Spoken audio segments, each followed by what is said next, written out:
आज जिस टॉपिक में बात कर रहे हैं वो है हमारे फ्रिज में लगने वाले पार्ट। तो देखते हैं हमारे फ्रिज में कौन कौन से पार्ट लगते हैं और वो पार्ट क्या क्या काम करते हैं। तो सबसे पहली बात जो पार्ट लगता है वो है हमारा कंप्रेसर।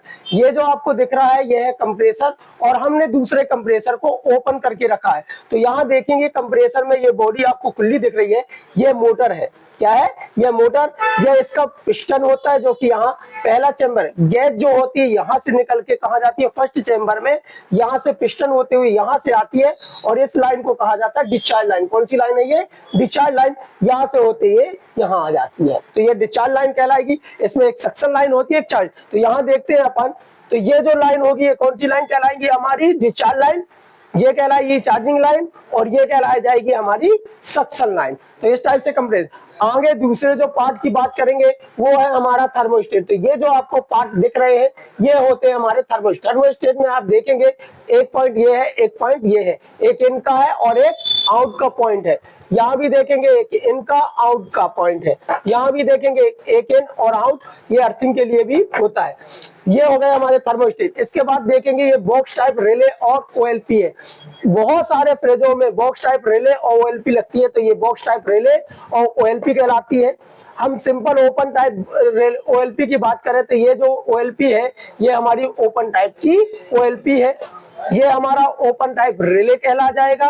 ठीक है, ये हमारे पास ओपन टाइप रिले और ओएलपी का सेट है और इसमें लगने वाला ये कैपेसिटर है। ठीक है, अब इन पार्टों की हम बात करेंगे पार्ट टू पार्ट। इनमें प्रॉब्लम क्या होती है, क्या क्या दिक्कतें आती है और आप कैसे इनको सॉल्व। तो सबसे पहले बात करते हैं, तो हमने ये जो आपको ये डायग्राम बनाया है, यह डायग्राम है कंप्रेसर का। क्या होगा ये?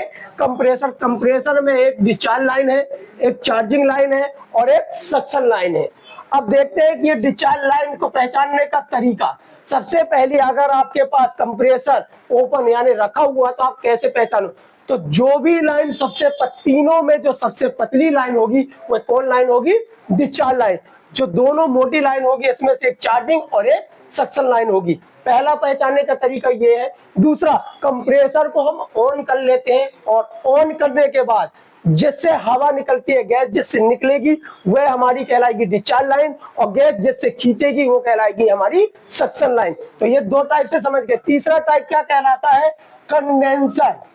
देखिए फ्रिज के पीछे काली जाली नुमा जो चीज लगी रहती है उसको हम बोलते हैं कंडेंसर। कंडेंसर के दो भाग होते हैं, एक ये पाइप और दूसरी पाइप ये। दो पाइप हो गई। ये जो पहली लाइन होगी, कोई भी लाइन को जो डिस्चार्ज लाइन से जुड़ी होती है, किससे लाइन से जुड़ी होगी? जो कंडेंसर की लाइन डिस्चार्ज लाइन से जुड़ी होगी वह हमेशा डिस्चार्ज लाइन कहलाती है। तो कंडेंसर जिस लाइन से जुड़ा होगा वो डिस्चार्ज लाइन से जुड़ा होगा।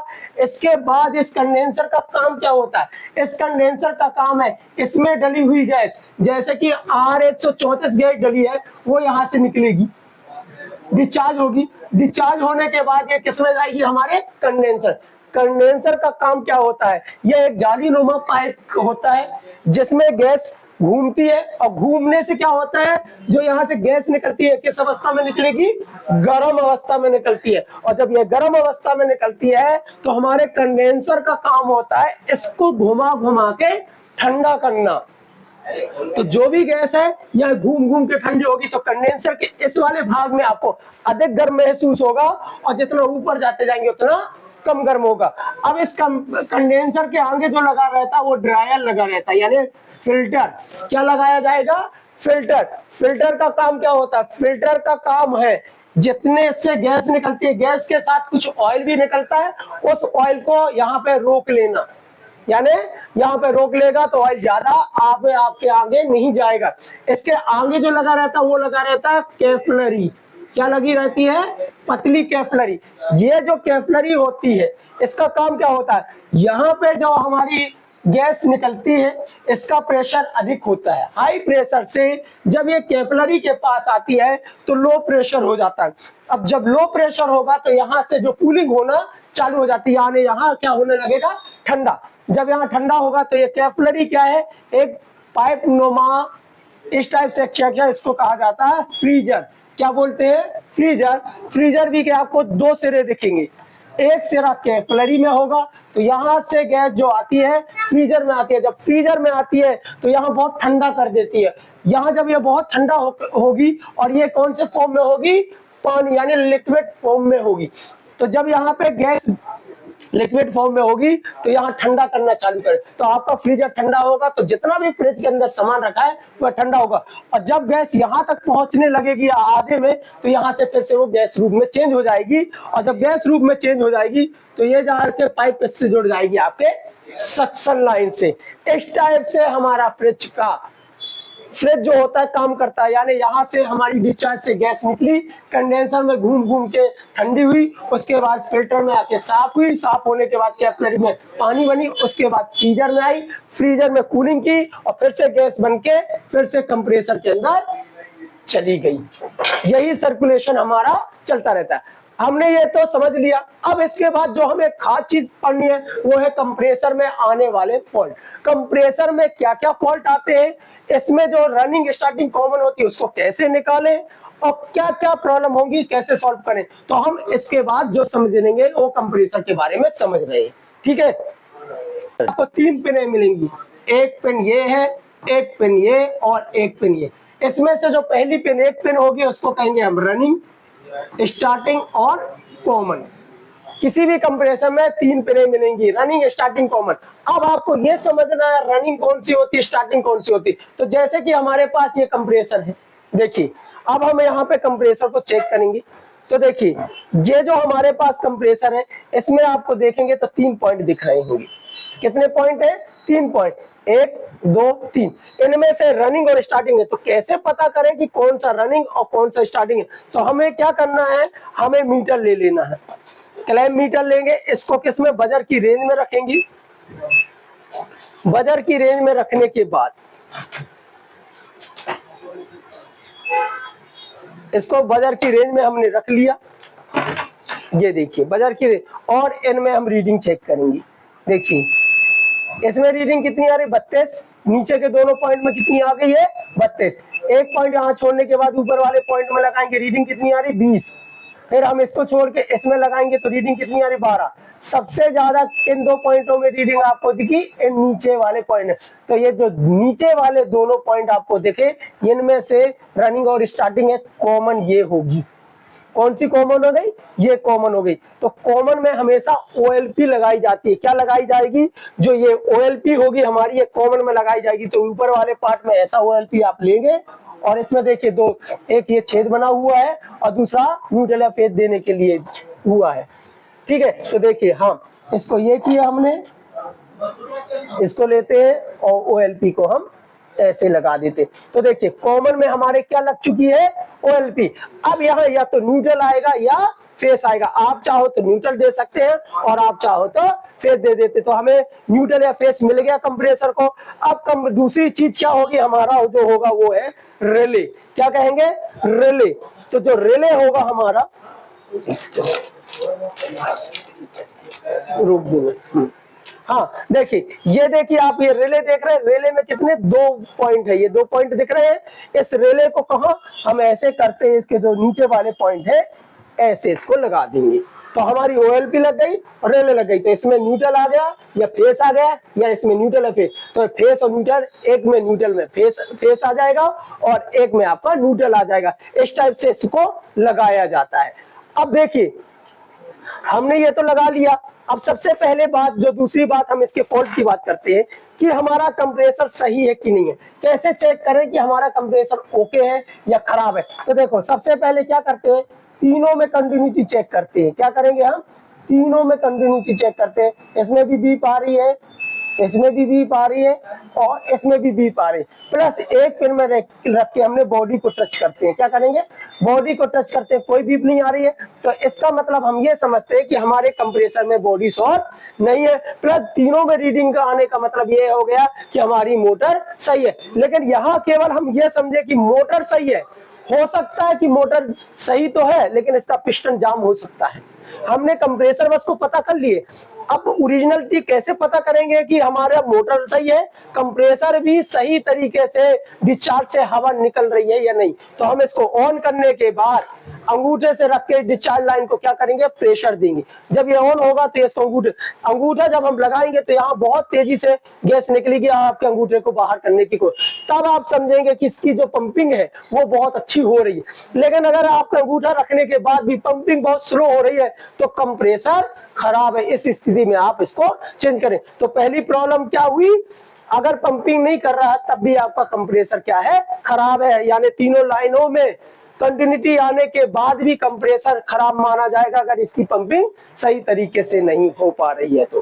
ठीक है, अब देखिए हमने ये पॉइंट तो बना लिया, ये देखिए तो हमने क्या किया, इसको हम क्या करते हैं, 3 पॉइंट को लगाते। तो यहां से एक पॉइंट ये, एक पॉइंट ये, एक पॉइंट ये रनिंग, स्टार्टिंग, कॉमन। ठीक है, अब क्या करेंगे, सबसे पहले हम क्या करेंगे, OLP, OLP को कॉमन में दे दिए। OLP का फुल फॉर्म होता है ओवरलोड प्रोटेक्टर। अब बात करते हैं कि कंप्रेसर को जो हमने OLP दी है, OLP काम क्या करती है, प्लस OLP से क्या क्या फॉल्ट होते हैं। तो देखिए OLP का जैसे नाम से हम समझ रहे हैं, इसका नाम है ओवरलोड प्रोटेक्टर। जब भी कंप्रेसर के लिए वोल्टेज अधिक मात्रा में आएगा, किसी कारण से वोल्टेज बढ़ रहा है, तो हमारी OLP क्या करेगी, कंप्रेसर को करंट देना बंद कर देगी और यहां से कट कर देगी, पहला। दूसरा काम इसका क्या होता है, जब भी हमारा कंप्रेसर ओवर हीट हो रहा है, किसी कारण से बहुत ज्यादा गर्म हो रहा है, तब भी OLP कंप्रेसर को करंट देना बंद कर देगी, कट कर देगी। तो OLP क्या काम करेगी, पहला काम होगा ओवर टेम्परेचर आते ही क्या कर देगी, कंप्रेसर को बंद कर देगी। तो ये OLP का काम होता है। अब अगर OLP से करंट निकल के कंप्रेसर को नहीं जा रहा है, कॉमन वाले को, तो क्या होगा, कंप्रेसर हमारा ऑन नहीं होगा। और जब हमारा कंप्रेसर ऑन नहीं होगा तो फ्रिज में कोई कूलिंग नहीं होगी। तो OLP ये काम करती है। अब यहाँ पे दूसरी बात करते हैं, रिले। ये देखिए रिले में 2 पॉइंट बने हुए, एक ये और एक 2 होल है। एक हमारा रनिंग में लग जाता है, एक स्टार्टिंग में लग जाता है। इस टाइप से हमारा रिले लग जाता है। यहाँ पे एक पॉइंट लगा रहता है जिसमें हमारा फेस या न्यूट्रल आता है। ठीक है, इस टाइप से रिले का काम क्या है, कंप्रेसर को करंट देना। रनिंग और स्टार्टिंग को क्या करता है, ये करंट देता है, थोड़ा देर बाद ये केवल रनिंग बस को करंट देता है। ये काम है रिले का। अगर रिले हमारा खराब हो जाता है तो क्या प्रॉब्लम आएगी, अगर हमारा रिले खराब होता है तो कंप्रेसर ऑन नहीं होगा, और जब कंप्रेसर ऑन ही नहीं होगा तो कूलिंग नहीं होगी। तो रिले से ये फॉल्ट हो गए। तो हमने यहाँ पर रिले OLP के फॉल्ट को समझ लिया। अब लाइन टू लाइन समझते हैं।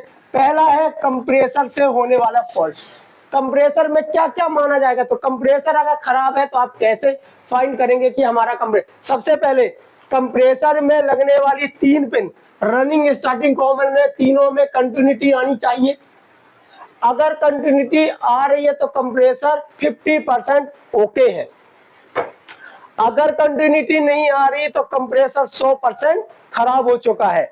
प्लस एक पैर में रख के मल्टीमीटर को इसकी बॉडी में टच करेंगे, अगर बॉडी शॉर्ट नहीं होगा तो कोई बीप नहीं आएगी। अगर बीप आ रही है तो आपका कंप्रेसर बॉडी शॉर्ट हो चुका है। इस स्थिति में कंप्रेसर को हम चेंज करेंगे। ये तो हो गया पहला। अब दूसरा आता है, कंप्रेसर में तीनों में रीडिंग सही आ रही है, प्लस यहाँ पे आप जब देख रहे हो तो कोई भी बॉडी शॉर्ट नहीं आ रहा है, तब भी कंप्रेसर को कैसे खराब मानेंगे, जब आप कंप्रेसर की डिस्चार्ज लाइन में अपने अंगूठे को रखते हो और अंगूठे को रखने के बाद आप देखते हो कि प्रेशर सही तरीके से नहीं आ रहा है, बहुत धीमा प्रेशर आ रहा है, तो इसका मतलब ये होता है कि हमारा कंप्रेसर की जो मोटर होगी या यहाँ का पिस्टन होगा या यहाँ जितना भी पार्ट लगा है, कहीं ना कहीं लीकेज हो चुका है या फिर खराब हो चुका है, जिससे पंपिंग सही तरीके से, और जब पंपिंग सही तरीके से नहीं होगी तो कूलिंग भी नहीं होगी। उस स्थिति में कंप्रेसर को चेंज करेंगे हम।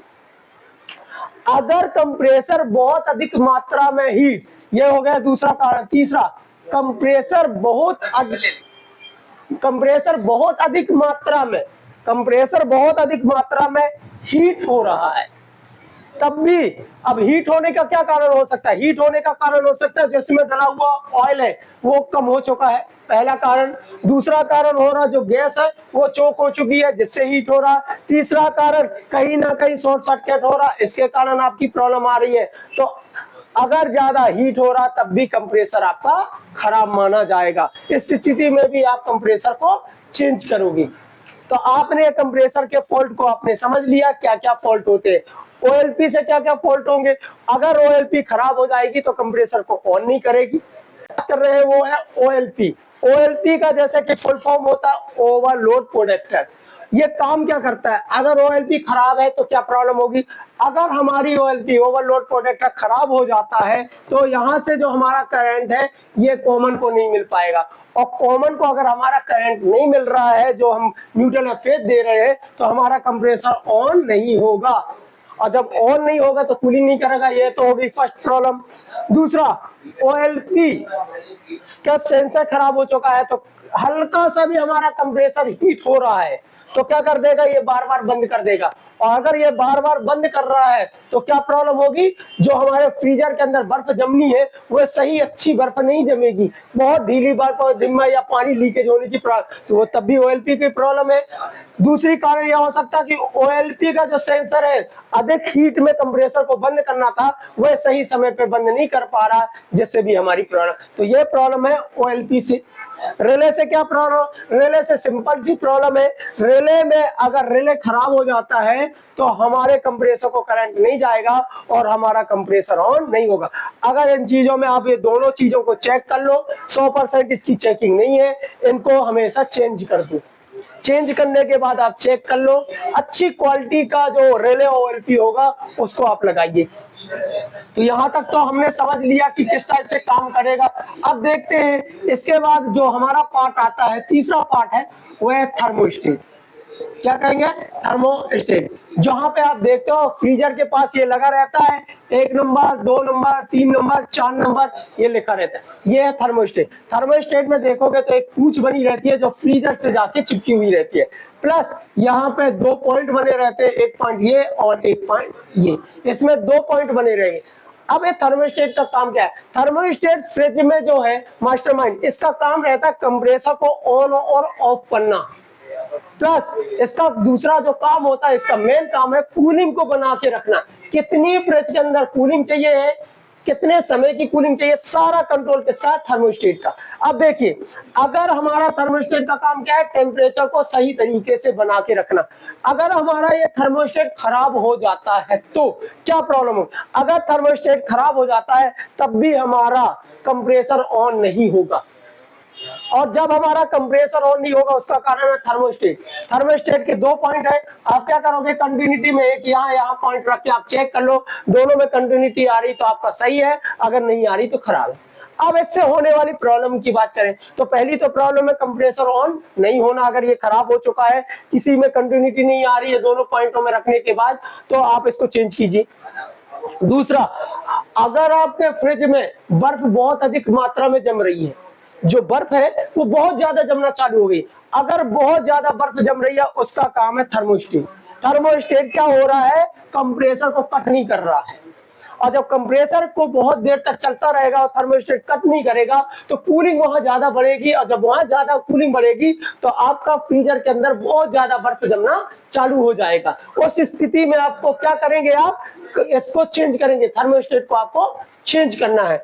अगर क्या हो जाता है, ये जो ये पूंछ है इसकी, ये क्या रहती है, फ्रिज से चिपकी रहती है फ्रीजर से।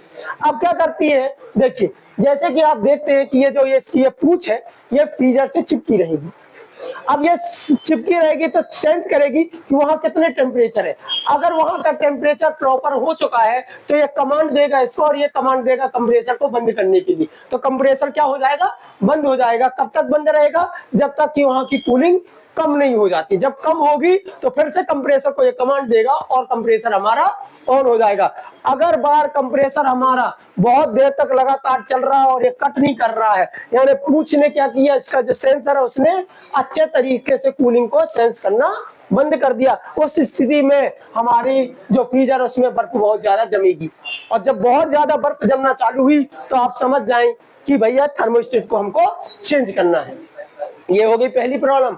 दूसरी प्रॉब्लम क्या होगी, अगर तो ये कंप्रेसर को बार बार टिप कर रहा है, यानी क्या हो रहा, पूंछ ने अभी क्या किया, बर्फ अधिक मात्रा करने लगा, बंद नहीं कर, अब क्या कर रहा है, इसको लगने लगा कि टेम्परेचर बहुत ज्यादा हो गया है, मुझे बंद, लेकिन फ्रिज का टेम्परेचर उतना नहीं हुआ, तो ये बार बार क्या कर देगा, कट कर देगा। अगर ये बार बार कट करेगा तो फ्रीजर में सही तरीके से बर्फ नहीं जमे, उसकी स्थिति में भी आपको थर्मोस्टेट को चेंज करना है। ओके, ये हमारे थर्मोस्टेट से पहली प्रॉब्लम होगी। अगर कंप्रेसर नहीं चल रहा तो हमारा थर्मोस्टेट खराब है। दूसरी प्रॉब्लम होगी, बर्फ बहुत अधिक मात्रा में जम रही है तब भी थर्मोस्टेट खराब है, और बर्फ बहुत कम मात्रा में जम रही है तब भी हमारा थर्मोस्टेट खराब है। उस स्थिति में हम थर्मोस्टेट को चेंज करें। इसकी वायरिंग की बात किया जाए तो कैसे करोगे, देखिए OLP को कहाँ लगा दिए हमने, कॉमन में। अब उसके बाद क्या कर दिए, यहाँ पे हमारा लग गया रिले, रिले के एक पॉइंट, ये एक पॉइंट और बचाइए। अब ये दो अपन ने इस टाइप से ये लग गया, यहां से क्या होगा, हमारा न्यूट्रल आया और न्यूट्रल को हमने कहा दे दिया OLP पे, OLP को हमने न्यूट्रल दे दिया। अब फेस हुआ तो फेस सबसे पहले रिले को नहीं जाएगा, फेस जाएगा हमारा थर्मोस्टेट को, ये चला गया थर्मोस्टेट फेस गया। अब यहां से इस पॉइंट से रिटर्न आएगा और कहां आ चुका है हमारा OLP को, हमारा ये इसको रिले को हमारा फेस आ चुका है। किसको आ जाएगा, जो हमारा रिले होगा, रिले को ये फेस आ गया। चल, अब इस टाइप से ये वायरिंग है सिंगल डोर की, सिंपल सी। यहाँ मैंने अभी डोर स्विच नहीं लगाई है, प्लस बल्ब को नहीं लगाया क्योंकि उसके अभी मायने नहीं है, केवल इसके मायने। तो क्या हुआ, यहाँ से न्यूट्रल मिल गया OLP को, यहाँ से फेस निकल के गया थर्मोस्टेट को, और थर्मोस्टेट से रिटर्न आके कहाँ लग गया, रिले को। अब क्या होगा, अगर ये सेंस करेगा टेम्परेचर को, मानते हैं कि एक फ्रिज का टेम्परेचर को -30 तक ले जाना था, कितने तक ले जाना था, -30 तक ले जाना। जैसे -30 के पूछ सेंस कर लेगा कि -30 हो गया, वैसे यहाँ से क्या कर देगा, ये कट कर देगा। तो जो हमारा फेस क्या होगा, यहाँ आके ये पट्टी होगी, यहाँ पे रुक जाएगी। जैसे यहाँ रुक गई है, अलग अलग हो गए, तो यहाँ से करंट निकलेगा नहीं और कंप्रेसर को करंट जाएगा नहीं, तो क्या होगा, हमारा कंप्रेसर बंद। अब जब यहाँ का टेम्परेचर कम हो गया, -10 में आ गया, तब इसको लगा कि फिर से चालू करना है, तो फिर दोबारा ये पट्टी चिपक जाएगी और करंट यहाँ से निकल के रेले जाएगा, रेले से निकल के कहाँ चला गया, कंप्रेसर को चला गया। इसी टाइम में लगातार ये सर्कुलेशन आपका करता रहता है एक फ्रिज। तो आई होप आप लोग ये समझ चुके होंगे कैसे काम करता है। यहाँ पे आप देखेंगे कैसे कैसे पार्ट होते हैं, प्लस इन पार्टों की हम अब चेकिंग समझ लेंगे। क्या समझ लेंगे, चेकिंग। आइए सबसे पहले हम देखते हैं OLP की चेकिंग करना। देखिए ये हमारे पास OLP है। अब इस एक पॉइंट हमने यहाँ पे रखा और एक पॉइंट को यहाँ रखते हैं।